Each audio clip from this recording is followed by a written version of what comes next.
ಸ್ನೇಹಿತರೆ, ಗುರು ದತ್ತಾತ್ರೇಯನ ಜನನವಾಗಿದ್ದು ಹೇಗೆ, ಈ ದಿನದಂದು ಏನು ಮಾಡಿದರೆ ಗುರು ದತ್ತಾತ್ರೇಯನ ಅನುಗ್ರಹ ಎನ್ನುವಂಥದ್ದು ನಮಗೆ ಲಭಿಸ್ತದೆ ಎಂಬುದನ್ನ ನಾವು ಇವತ್ತಿನ ದಿವಸ ತಿಳ್ಕೊಳ್ಳೋಣ. ಗುರುಬ್ರಹ್ಮ ಗುರುರ್ವಿಷ್ಣು ಗುರುದೇವೋ ಮಹೇಶ್ವರ ಗುರು ಸಾಕ್ಷಾತ್ ಪರಬ್ರಹ್ಮ ತಸ್ಮೈ ಶ್ರೀ ಗುರವೇ ನಮಃ. ಗುರುವನ್ನ ಬ್ರಹ್ಮ, ವಿಷ್ಣು, ಮಹೇಶ್ವರರೆಂಬ ತ್ರಿಮೂರ್ತಿಗಳ ಸ್ವರೂಪ ಎಂದು ಬಣ್ಣಿಸಲಾಗ್ತದೆ. ಯಾವುದೇ ಒಂದು ಕಠಿಣ ವಿಷಯವನ್ನ ಸ್ಪಷ್ಟವಾಗಿ ನಾವು ತಿಳಿದುಕೊಳ್ಳಬೇಕಾದರೆ ಅದರ ಬಗ್ಗೆ ಸ್ಪಷ್ಟವಾಗಿ ತಿಳಿದ ಗುರುವಿನ ಒಂದು ಮೊರೆ ಎನ್ನುವಂಥದ್ದನ್ನ ನಾವು ಹೋಗ್ತೇವೆ. ಒಬ್ಬ ವ್ಯಕ್ತಿಯು ತನ್ನ ಜೀವನದಲ್ಲಿ ಸಾಧನೆಯನ್ನ ಮಾಡಬೇಕಾದ್ರೆ ಒಬ್ಬ ಗುರುವಿನ ಮಾರ್ಗದರ್ಶನ ಅಗತ್ಯವಾಗಿ ಬೇಕೇ ಬೇಕು. ಅಂತಹ ಶ್ರೇಷ್ಠವಾದ ಗುರು ಯಾರೆಂದರೆ ತ್ರಿಮೂರ್ತಿ ಸ್ವರೂಪವಾದ ಗುರು ದತ್ತಾತ್ರೇಯ. ಗುರು ದತ್ತಾತ್ರೇಯನನ್ನು ಗುರು ಪರಂಪರೆಯ ಮೊದಲ ಗುರು ಎಂದೇ ಪರಿಗಣಿಸಲಾಗ್ತದೆ. ಭಗವಾನ್ ಶಂಕರರ ದಕ್ಷಿಣಾಮೂರ್ತಿಯ ನಂತರ ಗುರು ಪರಂಪರೆಯಲ್ಲಿ ಬರುವಂತಹ ಮೊದಲ ಹೆಸರೇ ಗುರು ದತ್ತಾತ್ರೇಯ ಎಂದು. ದತ್ತಾತ್ರೇಯನು ದೇವರು ಮತ್ತು ಗುರು ಎರಡೂ ರೂಪವನ್ನು ಪಡೆದಿದ್ದಾನೆ. ಬ್ರಹ್ಮ, ವಿಷ್ಣು, ಮಹೇಶ್ವರನ ಅಂಶ ಅಂದರೆ ಈ ಮೂರು ದೇವರ ಶಕ್ತಿ ದತ್ತಾತ್ರೇಯನಲ್ಲಿ ಅಡಕವಾಗಿದೆ. ತ್ರಿಮೂರ್ತಿಗಳ ದಿವ್ಯ ತೇಜಸ್ಸು ಹಾಗೂ ಋಷಿಗಳ ಆಶ್ರಮದ ತೇಜಸ್ಸು ಸೇರಿ ಒಂದಾಗಿ 3 ಮುಖಗಳು ಮತ್ತು 6 ಕೈಗಳು ಇದ್ದಂತಹ ದತ್ತಾತ್ರೇಯನು ಜನಿಸುತ್ತಾನೆ. ಗುರುದೇವ ದತ್ತನ ಸ್ಮರಣೆ ಮಾತ್ರದಿಂದಲೇ ಕಷ್ಟಗಳೆಲ್ಲವೂ ಕೂಡ ನಿವಾರಣೆಯಾಗ್ತದೆ. ಗುರುಗಳಿಗೆ ಗುರುಗಳಾದ ಗುರು ದತ್ತಾತ್ರೇಯನು ಜನಿಸಿದ ದಿನವೇ ದತ್ತಾತ್ರೇಯ ಜಯಂತಿ. ಮಾರ್ಗಶಿರ ಮಾಸದಲ್ಲಿ ಬರುವಂತಹ ಶುಕ್ಲ ಪಕ್ಷದ ಪೌರ್ಣಮಿಯ ದಿನದಂದು ಗುರು ದತ್ತಾತ್ರೇಯನ ಜಯಂತಿಯನ್ನ ಆಚರಿಸುತ್ತಾರೆ. ಈ ದಿನದಂದು ಭಕ್ತಾದಿಗಳು ದತ್ತಾತ್ರೇಯನಿಗೆ ವಿವಿಧ ರೀತಿಯಲ್ಲಿ ಪೂಜೆಗಳನ್ನ ಸಲ್ಲಿಸಿ ಆಶೀರ್ವಾದವನ್ನ ಪಡೆದು ಕೃತಜ್ಞರಾಗ್ತಾರೆ. ಬೇರೆ ದಿನಗಳಿಗೆ ಹೋಲಿಸಿದರೆ ದತ್ತ ಜಯಂತಿಯಂದು ಪೃಥ್ವಿಯ ಮೇಲೆ ಅಂದ್ರೆ ಈ ಭೂಮಿಯ ಮೇಲೆ ದತ್ತಾತ್ರೇಯನ ಶಕ್ತಿಯು 1000 ಪಟ್ಟು ಅಧಿಕವಾಗಿರುತ್ತದೆ. ಇದೇ ಕಾರಣಕ್ಕೆ ಈ ದಿನದಂದು ಗುರು ದತ್ತಾತ್ರೇಯನನ್ನ ಪೂಜಿಸಿದರೆ ಬ್ರಹ್ಮ, ವಿಷ್ಣು, ಮಹೇಶ್ವರನ ಅನುಗ್ರಹವು ನಮಗೆ ಲಭಿಸುವುದಲ್ಲದೆ ನಮ್ಮ ಇಷ್ಟಾರ್ಥಗಳು ಕೂಡ ಫಲಿಸುತ್ತವೆ. ದತ್ತಾತ್ರೇಯನನ್ನು ಸಾಮಾನ್ಯವಾಗಿ 3 ತಲೆಗಳು ಹಾಗೂ 6 ಕೈಗಳಿಂದ ಚಿತ್ರಿಸಲಾಗಿರುತ್ತದೆ. ದತ್ತಾತ್ರೇಯನ 3 ತಲೆಗಳು ಬ್ರಹ್ಮ, ವಿಷ್ಣು ಹಾಗೂ ಮಹೇಶ್ವರರ ರೂಪವನ್ನ ಪ್ರತಿನಿಧಿಸುತ್ತದೆ. ದತ್ತಾತ್ರೇಯನ 6 ಕೈಗಳಲ್ಲಿ ಬ್ರಹ್ಮದೇವರ ಕಮಂಡಲ ಮತ್ತು ಜಪಮಾಲೆ, ಮಹಾವಿಷ್ಣುವಿನ ಶಂಖ ಮತ್ತು ಚಕ್ರ, ಶಿವನ ತ್ರಿಶೂಲ ಮತ್ತು ಡಮರುಗಳನ್ನ ನಾವು ನೋಡಬಹುದು. ದತ್ತಾತ್ರೇಯನನ್ನ ದಿಗಂಬರ ಎಂದು ಕೂಡ ಕರೆಯುತ್ತಾರೆ. ಅಂದರೆ ದಿಕ್ಕುಗಳನ್ನೇ ಬಟ್ಟೆಯಾಗಿ ಉಳ್ಳವರು ಎಂದು ಅರ್ಥ. ದತ್ತಾತ್ರೇಯನ ಚಿತ್ರದಲ್ಲಿ ನಾವು ಒಂದು ಗೋವನ್ನು ಕೂಡ ನೋಡ್ತೇವೆ, ಅದೇ ಕಾಮಧೇನು. ಹಾಗೆಯೇ ದತ್ತಾತ್ರೇಯನ ಹಿಂದೆ ದೊಡ್ಡದಾದ ಒಂದು ಮರವು ಕೂಡ ಇರ್ತದೆ, ಅದೇ ಕಲ್ಪವೃಕ್ಷ. ಹಾಗೆ 4 ನಾಯಿಗಳನ್ನು ಕೂಡ ನಾವು ನೋಡ್ತೇವೆ. ಈ 4 ನಾಯಿಗಳೇ ವೇದಗಳನ್ನ ಪ್ರತಿನಿಧಿಸುತ್ತವೆ. ಹೀಗೆ ದತ್ತಾತ್ರೇಯನ ಮೂರ್ತಿ ತ್ಯಾಗ, ಭಕ್ತಿ, ಜ್ಞಾನ ಹಾಗೂ ಅನುಕಂಪದ ಮೂರ್ತಿಯಾಗಿರುತ್ತದೆ. ಇನ್ನು ದತ್ತಾತ್ರೇಯನ ಜನನ ಎನ್ನುವಂಥದ್ದು ಹೇಗಾಯಿತು ಅಂತ ಕೇಳಿದ್ರೆ, ಅತ್ರಿ ಮುನಿ ಹಾಗೂ ಅವರ ಪತ್ನಿ ಅನಸೂಯಾದೇವಿಯ ಪುತ್ರನೇ ಈ ದತ್ತಾತ್ರೇಯ. ಅತ್ರಿ ಮುನಿಗಳ ಪತ್ನಿ ಅನಸೂಯಾದೇವಿ ಮಹಾನ್ ಪತಿವ್ರತೆ. ಆಕೆಗೆ ಅವರ ಪತಿಯೇ ದೇವರಾಗಿರ್ತಾರೆ. ಆಕೆಯ ಕೀರ್ತಿ ಎನ್ನುವಂಥದ್ದು 3 ಲೋಕಗಳಲ್ಲಿಯೂ ಕೂಡ ಹಬ್ಬಿರ್ತದೆ. ಅತಿಥಿ ಸೇವೆ ಅತ್ರಿ ಋಷಿಗಳ ಆಶ್ರಮದ ನಿಯಮವಾಗಿರ್ತದೆ. ಒಮ್ಮೆ ಸ್ವರ್ಗಲೋಕದಲ್ಲಿ ಮಹಾಲಕ್ಷ್ಮಿ, ಸರಸ್ವತಿ ಮತ್ತು ಪಾರ್ವತಿಯು ಮೂರು ಲೋಕದಲ್ಲಿಯೂ ನಮಗಿಂತ ಪತಿವ್ರತೆಯರು ಬೇರೊಬ್ಬರಿಲ್ಲ ಎಂದು ಹೆಮ್ಮೆ ಪಡ್ತಾ ಇರ್ತಾರೆ. ಹಾಗೆ ಅಲ್ಲಿಗೆ ಬಂದಂತಹ ನಾರದ ಮಹರ್ಷಿಗಳು ಮೂರು ಲೋಕಗಳನ್ನು ಹುಡುಕಿದರೂ ಸಹ ಸತಿ ಅನಸೂಯಾಳಂತಹ ಪತಿವ್ರತೆ ದೊರೆಯುವುದಿಲ್ಲ ಎಂದು ಕೊಂಡಾಡ್ತಾರೆ. ಸತಿ ಅನಸೂಯಾದೇವಿಯ ಸದ್ಗುಣಗಳನ್ನ ಹೇಳುತ್ತಿದ್ದಂತೆಯೇ ಮಹಾಲಕ್ಷ್ಮಿ, ಸರಸ್ವತಿ ಹಾಗೂ ಪಾರ್ವತಿಗೆ ಅಸೂಯೆ ಎನ್ನುವಂಥದ್ದು ಹುಟ್ಟುತ್ತದೆ. ಸತಿ ಅನಸೂಯಾಳ ಪಾತಿವ್ರತ್ಯವನ್ನ ಪರಿಶೀಲಿಸಲು ಅವರೆಲ್ಲ ತಮ್ಮ ಪತಿಯರಾದ ಬ್ರಹ್ಮ, ವಿಷ್ಣು, ಮಹೇಶ್ವರನನ್ನ ಅತ್ರಿ ಮುನಿಗಳ ಆಶ್ರಮಕ್ಕೆ ಕಳುಹಿಸಿಕೊಡ್ತಾರೆ.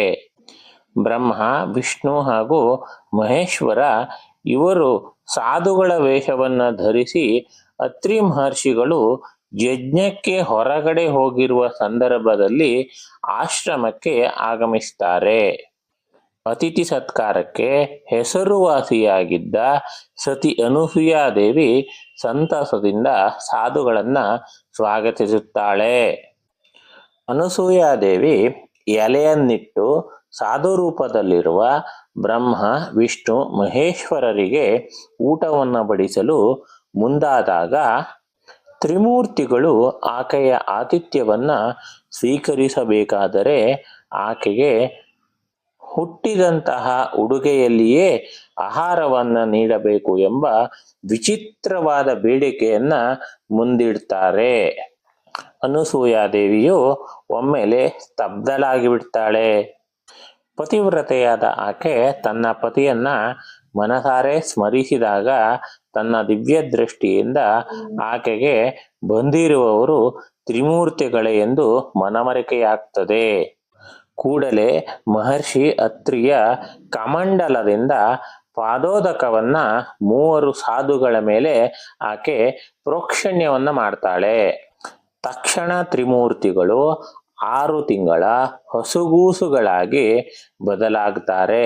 ಮಕ್ಕಳ ರೂಪದಲ್ಲಿದ್ದ ತ್ರಿಮೂರ್ತಿಗಳನ್ನ ನೋಡಿ ಸತಿ ಅನಸೂಯಾದೇವಿಗೆ ಅತೀವ ಆನಂದವಾಗ್ತದೆ. ಅನಸೂಯಾದೇವಿ ಆ ಶಿಶುಗಳಿಗೆ ಹಾಲನ್ನ ಉಣಿಸ್ತಾಳೆ. ಹಾಲು ಉಣಿಸಿದ ನಂತರ ಜೋಗುಳವನ್ನ ಹಾಡಿ ತೊಟ್ಟಿಲಿನಲ್ಲಿ ಮಲಗಿಸುತ್ತಾಳೆ. ಯಜ್ಞದಿಂದ ಮರಳಿ ಬಂದಂತಹ ಅತ್ರಿ ಮಹರ್ಷಿಗಳಿಗೆ ಅನಸೂಯಾದೇವಿ ನಡೆದ ಎಲ್ಲ ವಿಷಯಗಳನ್ನು ಕೂಡ ಸವಿಸ್ತಾರವಾಗಿ ತಿಳಿಸುತ್ತಾಳೆ. ಹಾಗೆ ಅತ್ರಿ ಮಹರ್ಷಿಗಳು ತಮ್ಮ ದಿವ್ಯ ದೃಷ್ಟಿಯಿಂದ ಆ ಮಕ್ಕಳ ನಿಜ ರೂಪವನ್ನ ತಿಳಿದುಕೊಂಡು ಅವರಿಗೆ ನಮಸ್ಕಾರವನ್ನ ಮಾಡ್ತಾರೆ. ಇನ್ನೊಂದು ಕಡೆಯಲ್ಲಿ ಬಹುಕಾಲದವರೆಗೂ ತಮ್ಮ ಪತಿಯರು ಮರಳಿ ಬರದೇ ಇದ್ದರಿಂದ ಚಿಂತಿತರಾದ ಲಕ್ಷ್ಮಿ, ಸರಸ್ವತಿ, ಪಾರ್ವತಿಯರು ಅತ್ರಿ ಮಹರ್ಷಿಗಳ ಆಶ್ರಮಕ್ಕೆ ಬರ್ತಾರೆ. ತಮ್ಮ ಪತಿಗಳು ಶಿಶುಗಳಾಗಿರುವುದನ್ನ ಕಂಡು ಕಂಗಾಲಾಗಿ ಅನಸೂಯಾದೇವಿಯಲ್ಲಿ ತಮ್ಮ ತಪ್ಪಿಗೆ ಕ್ಷಮೆಯನ್ನ ಯಾಚಿಸಿ ಪ್ರತಿಭಿಕ್ಷೆಯನ್ನ ಬೇಡಿಕೊಳ್ಳುತ್ತಾರೆ. ಅವರ ಮೇಲೆ ಅನುಕಂಪ ತೋರಿದಂತಹ ಸತಿ ಅನಸೂಯ ಮತ್ತು ಪಾದೋದಕವನ್ನ ಮತ್ತೊಮ್ಮೆ ಪ್ರೋಕ್ಷಣೆ ಎನ್ನುವಂಥದ್ದನ್ನ ಮಾಡ್ತಾಳೆ. ಆಗ ತ್ರಿಮೂರ್ತಿಗಳು ಮೊದಲಿನಂತೆ ಆಗ್ತಾರೆ. ಸತಿ ಅನಸೂಯಾಳ ಪಾತಿವ್ರತ್ಯದ ಶಕ್ತಿಗೆ ಮೆಚ್ಚಿದ ತ್ರಿಮೂರ್ತಿಗಳು ಅಂದರೆ ಬ್ರಹ್ಮ, ವಿಷ್ಣು, ಮಹೇಶ್ವರರು ಬೇಕಾದ ವರವನ್ನ ಕೇಳುವಂತೆ ತಿಳಿಸುತ್ತಾರೆ. ಆಗ ಅನಸೂಯಾದೇವಿ ತ್ರಿಮೂರ್ತಿಗಳೇ ತಮ್ಮ ಪುತ್ರರಾಗಬೇಕೆಂದು ಕೋರಿಕೊಳ್ತಾಳೆ. ಆಕೆಯ ಭಕ್ತಿಯ ಪರಾಕಾಷ್ಠೆಯನ್ನ ಮೆಚ್ಚಿದ ತ್ರಿಮೂರ್ತಿಗಳು ತಮ್ಮ ಮಾತೃ ಸ್ವರೂಪಿಯಾದ ಸತಿ ಅನಸೂಯಾಳ ಹೊಟ್ಟೆಯಲ್ಲಿ ಗುರು ದತ್ತಾತ್ರೇಯರಾಗಿ ಜನಿಸುತ್ತೇವೆ ಎಂದು ವಾಗ್ದಾನವನ್ನು ನೀಡ್ತಾರೆ. ಹೀಗೆ ತ್ರಿಮೂರ್ತಿಗಳ ಸಮಾಗಮದ ಅಂಶವಾಗಿ ದತ್ತಾತ್ರೇಯನ ಅವತಾರ ಈ ಭೂಮಿಯ ಮೇಲೆ ಆಗ್ತದೆ. ದತ್ತಾತ್ರೇಯನು ತ್ರಿಮೂರ್ತಿಗಳ ಸ್ವರೂಪ. ಸೃಷ್ಟಿ, ಸ್ಥಿತಿ ಮತ್ತು ಲಯಗಳು ದತ್ತಾತ್ರೇಯನ ಅಧೀನದಲ್ಲೇ ಇರ್ತವೆ. ದತ್ತ ಮತ್ತು ಆತ್ರೇಯ ಎಂಬ ಎರಡು ಪದಗಳು ಸೇರಿಕೊಂಡು ದತ್ತಾತ್ರೇಯ ಎಂಬ ಪದವಾಗುತ್ತದೆ. ದತ್ತ ಎಂದರೆ ಕೊಡುವುದು ಎಂದು ಅರ್ಥ. ಆತ್ರೇಯ ಎಂದರೆ ಅತ್ರಿ ಮುನಿಗಳ ಮಗ ಎಂದು ಅರ್ಥ.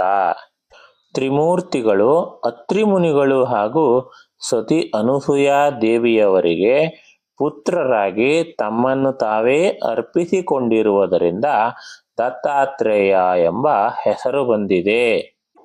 ಗುರು ದತ್ತಾತ್ರೇಯರು ಜನಿಸಿದ ಮಾರ್ಗಶಿರ ಮಾಸದ ಶುಕ್ಲ ಪಕ್ಷದ ಪೌರ್ಣಮಿ ಅಂದರೆ ಹುಣ್ಣಿಮೆಯ ದಿನದಂದು ದತ್ತ ಜಯಂತಿ ಎಂದು ಬಹಳ ಶ್ರದ್ಧೆ ಮತ್ತು ಭಕ್ತಿಯಿಂದ ಆಸ್ತಿಕ ಭಕ್ತರುಗಳು ಆಚರಿಸುತ್ತಾ ಬಂದಿದ್ದಾರೆ. ದಕ್ಷಿಣ ಭಾರತದಲ್ಲಿ ಅತೀ ಹೆಚ್ಚು ಭಕ್ತಾದಿಗಳು ದತ್ತಾತ್ರೇಯನನ್ನ ಪೂಜಿಸುತ್ತಾರೆ. ಅದರಲ್ಲಿಯೂ ವಿಶೇಷವಾಗಿ ಕರ್ನಾಟಕ, ಮಹಾರಾಷ್ಟ್ರ ಮತ್ತು ಗೋವಾದಲ್ಲಿ ದತ್ತ ಪಂಥದ ಪ್ರಭಾವ ಹೆಚ್ಚಾಗಿ ಇರ್ತದೆ. ಶ್ರೀಪಾದ ಶ್ರೀವಲ್ಲಭರು ಹಾಗೂ ಶ್ರೀ ನರಸಿಂಹ ಸರಸ್ವತಿಯವರನ್ನ ಗುರು ದತ್ತಾತ್ರೇಯರ ಅವತಾರವೆಂದೇ ನಂಬಲಾಗ್ತದೆ. ಹಾಗೆ ನಮ್ಮ ಭಾರತ ದೇಶದಾದ್ಯಂತ ಗುರು ದತ್ತಾತ್ರೇಯನಿಗೆ ಮೀಸಲಾಗಿರುವಂತಹ ಎಲ್ಲ ಪ್ರಸಿದ್ಧ ದೇಗುಲಗಳಲ್ಲಿಯೂ ಸಹ ದತ್ತ ಜಯಂತಿಯನ್ನ ಬಹಳ ವಿಜೃಂಭಣೆಯಿಂದ ಆಚರಿಸಲಾಗ್ತದೆ. ಹಾಗಾದ್ರೆ ಈ ದತ್ತ ಜಯಂತಿಯನ್ನ ಹೇಗೆ ಆಚರಿಸಬೇಕು ಅಂತ ಕೇಳಿದ್ರೆ, ಬೆಳಿಗ್ಗೆ ಬೇಗನೆ ಎದ್ದು ಮಂಗಳ ಸ್ನಾನವನ್ನ ಮಾಡಬೇಕು. ದೇವರ ಮನೆಯಲ್ಲಿ ದತ್ತನ ವಿಗ್ರಹ ಅಥವಾ ಚಿತ್ರಪಟವನ್ನ ಸ್ಥಾಪಿಸಿ ಅರಿಶಿನ ಬಣ್ಣದ ಹೂವುಗಳಿಂದ ಗುರು ದತ್ತಾತ್ರೇಯನನ್ನ ಪೂಜಿಸಬೇಕು. ಗುರು ದತ್ತಾತ್ರೇಯನಿಗೆ ಮನೆಯಲ್ಲಿಯೇ ತಯಾರಿಸಿದ ಶುದ್ಧವಾದ ನೈವೇದ್ಯವನ್ನ ಅರ್ಪಿಸಿ ದತ್ತಾತ್ರೇಯನ ಸ್ತೋತ್ರವನ್ನ ಪಠನ ಮಾಡಬೇಕು. ಅಷ್ಟೇ ಅಲ್ಲದೆ ಗುರು ದತ್ತಾತ್ರೇಯನ ಅವತಾರಗಳ ಬಗ್ಗೆ ತಿಳಿಸಿಕೊಡುವ ಗುರುಚರಿತ್ರೆಯನ್ನು ಕೂಡ ಪಠಿಸಬೇಕು. ಗುರು ದತ್ತಾತ್ರೇಯನ ಅವತಾರವಾದ ಶ್ರೀಪಾದ ಶ್ರೀವಲ್ಲಭ ಶ್ರೀ ನರಸಿಂಹ ಸರಸ್ವತಿ ಯತಿಗಳ ಪಾವನಕರವಾದ ಚರಿತ್ರೆಯೇ ಈ ಗುರುಚರಿತ್ರೆ. ದತ್ತ ಜಯಂತಿಯ ಪ್ರಯುಕ್ತ ದತ್ತ ಭಕ್ತರು 1 ವಾರಕ್ಕಿಂತ ಮುಂಚೆಯೇ ಶ್ರೀ ಗುರುಚರಿತ್ರೆಯ ಪಾರಾಯಣವನ್ನ ಪ್ರಾರಂಭಿಸಿ ದತ್ತ ಜಯಂತಿಯನ್ನು ಮುಗಿಸುವಂಥದ್ದು ಕೂಡ ವಾಡಿಕೆ ಹಲವು ಕಡೆಗಳಲ್ಲಿ ರೂಢಿಯಲ್ಲಿ ಬಂದಿದೆ. ಪೂಜೆಯ ನಂತರ ಮಂಗಳಕರವಾದ ಆರತಿಯನ್ನ ಮಾಡಿ ತೀರ್ಥ ಪ್ರಸಾದವನ್ನ ಸ್ವೀಕರಿಸಬೇಕು. ವಿವಿಧ ಕಾರಣಗಳಿಂದಾಗಿ ದತ್ತಾತ್ರೇಯನಿಗೆ ಈ ರೀತಿ ಷೋಡಶ ಉಪಚಾರಗಳಿಂದ ಪೂಜೆಯನ್ನ ಸಲ್ಲಿಸಲು ಸಾಧ್ಯವಾಗದೇ ಇದ್ದರೆ ದತ್ತ ಜಯಂತಿಯ ದಿನ ಶ್ರೀ ಗುರು ದತ್ತಾತ್ರೇಯಾಯ ನಮಃ ಅಥವಾ ಓಂ ಶ್ರೀ ಗುರುದೇವ ದತ್ತ ಎಂಬ ನಾಮಸ್ಮರಣೆಗಳನ್ನ ಪಠಿಸುವುದರಿಂದಲೂ ಮನಸ್ಸು ಹಾಗೂ ಆತ್ಮ ಎನ್ನುವಂಥದ್ದು ಶುದ್ಧಿಯಾಗಿ ದತ್ತ ಜಯಂತಿಯ ಫಲವು ನಮಗೆ ದೊರೆಯುತ್ತದೆ. ದತ್ತ ಜಯಂತಿಯಂದು ಅವಧೂತ ಗೀತೆ ಹಾಗೂ ಜೀವನ್ಮುಕ್ತ ಗೀತೆಗಳನ್ನು ಸಹ ಪಠಣ ಎನ್ನುವಂಥದ್ದನ್ನ ಮಾಡ್ತಾರೆ. ದತ್ತ ಜಯಂತಿಯ ದಿನದಂದು ಉಪವಾಸವನ್ನು ಸಹ ಆಚರಿಸಬಹುದಾಗಿದೆ.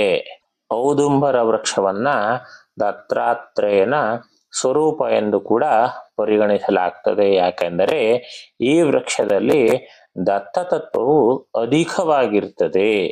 ಈ ದತ್ತ ಜಯಂತಿಯಂದು ಔದುಂಬರ ವೃಕ್ಷವನ್ನ ಪೂಜಿಸಿ ಪ್ರದಕ್ಷಿಣೆಯನ್ನ ಹಾಕುವುದರಿಂದ ಅನೇಕ ಜನ್ಮಗಳ ಪಾಪವು ಪರಿಹಾರ ಎನ್ನುವಂಥದ್ದು ಕೂಡ ಆಗ್ತದೆ. ದತ್ತಾತ್ರೇಯನ ಆರಾಧನೆ ಮಾಡುವುದರಿಂದ ದೊರೆಯುವ ಫಲಗಳು ಏನೇನು ಅಂತೇಳಿ ನಾವು ತಿಳ್ಕೊಳ್ತಾ ಹೋದ್ರೆ, ಗುರು ದತ್ತಾತ್ರೇಯನ ಅನುಗ್ರಹ ಎನ್ನುವಂಥದ್ದು ಲಭಿಸಿದರೆ ನಮಗೆ ಸಂತಾನ ಎನ್ನುವಂಥದ್ದು ಯಾರಿಗಾದ್ರೂ ಆಗದೇ ಇರುವಂಥದ್ದಿದ್ರೆ ಸಂತಾನ ಎನ್ನುವಂಥದ್ದು ಪ್ರಾಪ್ತಿಯಾಗ್ತದಂತೆ.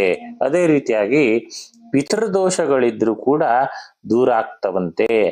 ಮಾನಸಿಕವಾದಂತಹ ಸಮಸ್ಯೆ, ವಿವಾಹ ಸಂಬಂಧಿತ ಸಮಸ್ಯೆಗಳೆಲ್ಲವೂ ಕೂಡ ಪರಿಹಾರ ಆಗ್ತವಂತೆ. ದತ್ತಾರಾಧನೆಯಿಂದ ಮನೆಯಲ್ಲಿ ಕಲಹ, ಪರಸ್ಪರ ದ್ವೇಷ ಭಾವನೆ ಎನ್ನುವಂಥದ್ದಿದ್ರೂ ಕೂಡ ನಿವಾರಣೆ ಆಗ್ತದಂತೆ. ಧನ, ಸಂಪತ್ತು, ಐಶ್ವರ್ಯ, ಶಾಂತಿ ಎನ್ನುವಂಥದ್ದು ಮನೆಯಲ್ಲಿ ನೆಲೆಸ್ತದಂತೆ. ಭಯ, ಉದ್ವೇಗಗಳಂತಹ ಸಮಸ್ಯೆಗಳು ಕೂಡ ನಿವಾರಣೆ ಆಗುತ್ತವಂತೆ. ಗ್ರಹ ದೋಷಗಳಿಂದ ಉಂಟಾಗುವಂತಹ ಎಲ್ಲಾ ಸಮಸ್ಯೆಗಳಿಗೂ ಕೂಡ ಗುರು ದತ್ತಾತ್ರೇಯನ ಪೂಜೆಯಿಂದ ಪರಿಹಾರ ಎನ್ನುವಂಥದ್ದು ಲಭಿಸುತ್ತದೆ. ಹಾಗೆ ಸರಿಯಾದಂತಹ ಶ್ರಾದ್ದ ಕರ್ಮಾದಿಗಳನ್ನ ಮಾಡದೇ ಇದ್ದರೆ ಪೂರ್ವಿಕರ ಆತ್ಮಗಳು ಅತೃಪ್ತಗೊಂಡಿರುತ್ತವೆ. ಅಂತಹ ತೊಂದರೆಗಳೇನಾದ್ರೂ ಇದ್ದರೆ ವಿಮುಕ್ತಿ ಎನ್ನುವಂಥದ್ದನ್ನ ಪಡೆದುಕೊಳ್ಳಲು ಪ್ರತಿನಿತ್ಯ ಕನಿಷ್ಠ 1 ಗಂಟೆಯಾದರೂ ಶ್ರೀ ಗುರುದೇವ ದತ್ತ ಎಂಬ ನಾಮಜಪ ಎನ್ನುವಂಥದ್ದನ್ನ ಮಾಡಬೇಕಾಗ್ತದೆ. ದತ್ತನ ನಾಮಜಪದಿಂದ ಅತೃಪ್ತ ಪೂರ್ವಜರಿಗೆ ಸದ್ಗತಿ ಎನ್ನುವಂಥದ್ದು ದೊರೆಯುತ್ತದೆ. ಜೊತೆಗೆ ನಾಮಜಪ ಮಾಡುವುದರಿಂದ ಸುತ್ತಲೂ ಸಂರಕ್ಷಣಾ ಕವಚ ನಿರ್ಮಾಣವಾಗಿ ಭೂತ ಪಿಶಾಚಾದಿಗಳಿಂದ ಉಂಟಾಗುವ ತೊಂದರೆಗಳೆಲ್ಲವೂ ಕೂಡ ನಿವಾರಣೆಯಾಗ್ತದೆ.